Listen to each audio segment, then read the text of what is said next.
Good boy. Now. Good boy. Same again.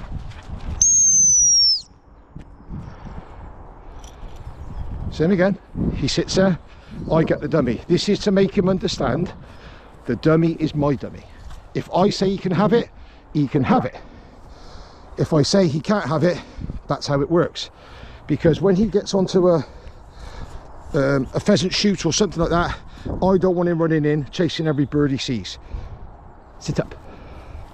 The same as if I release him now and some pigeons land and he started running towards them, I would hit the recall whistle or make him sit. If he runs into those pigeons, then I'd be out tomorrow looking for where there's pigeons on a long line and make him understand that is not acceptable. If he runs to the pigeons and they go up, then he sits, that's fine, because he's put them up. What I don't want to do is once they go up, carry on chasing them.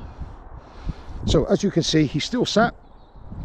Now I'm going to work him back. There's a little ditch here. I'm going to watch, obviously, go through the ditch. Then there's a steep hill. Now he might get a retriever now because it's quite testing ground. But I'm going to also just work on the heel work through the ditch. So, Billy, heel.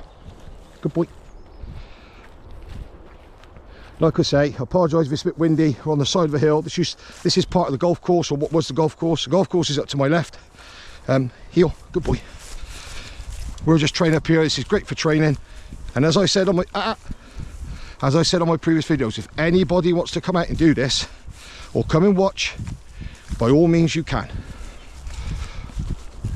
Come here. Good boy.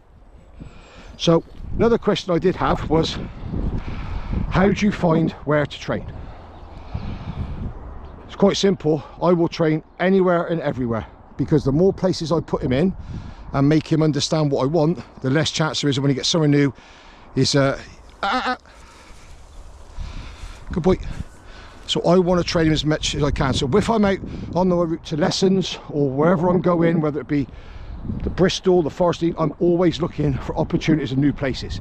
A little bit of woodland, bit of grass.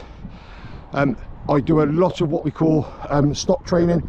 So if there's a public footpath and there's a fence between that footpath and some sheep, he's definitely getting walked to heel on that path, to make him understand that chasing sheep is an absolute no-no, and I won't have it.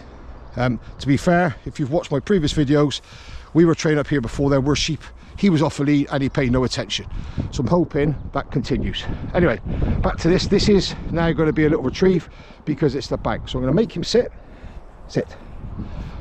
Chuck it up in the air.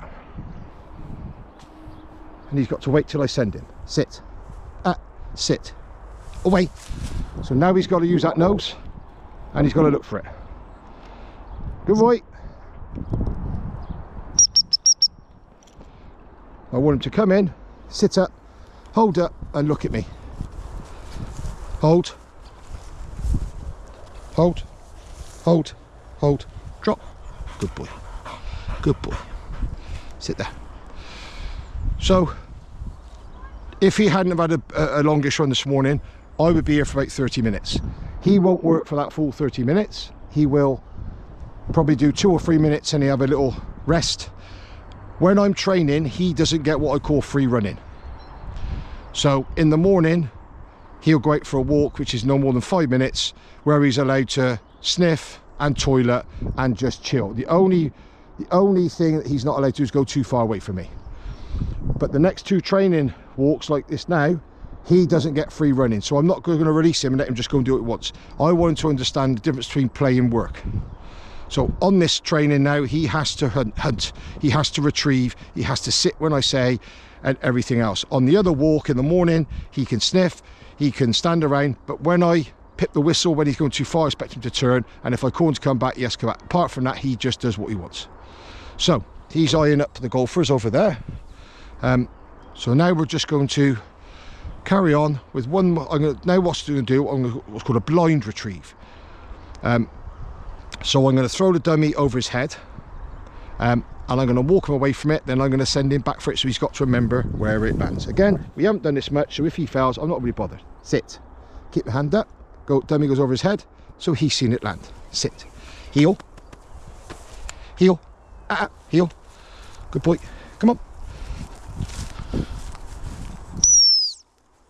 Sit. So I've just walked him away from it, so he's got to sort of remember it is. So now I reiterate the sit. Sit. Back. Now I want him to go straight. Straight line to start with, really easy for him. Good boy. Really easy because the grass is quite short up there. Sit.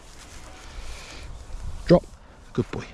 The grass is quite short, so the chances of failure are minimal. So he will learn from that. As I progress this, I will be chucking dummies over the next few months into knee-high grass, and he's got to remember where that is, and then he's got to really work. But he's a baby, so I just want him to understand what I want for now. If you have any questions, by all means, anyone, keep messaging them in. If there's any particular videos you want to see, like I say, I'm doing the one tomorrow morning around my estate, where there's very little grass like this. It's all playground steps and everything else.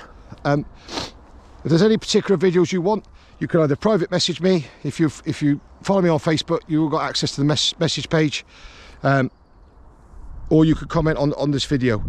I'm more than happy to try and do as many videos as I can. And like I say, if you're happy for your lesson to be videoed, then we can also do that. Apart from that, I hope everybody has a great day, and I'll be back on tomorrow.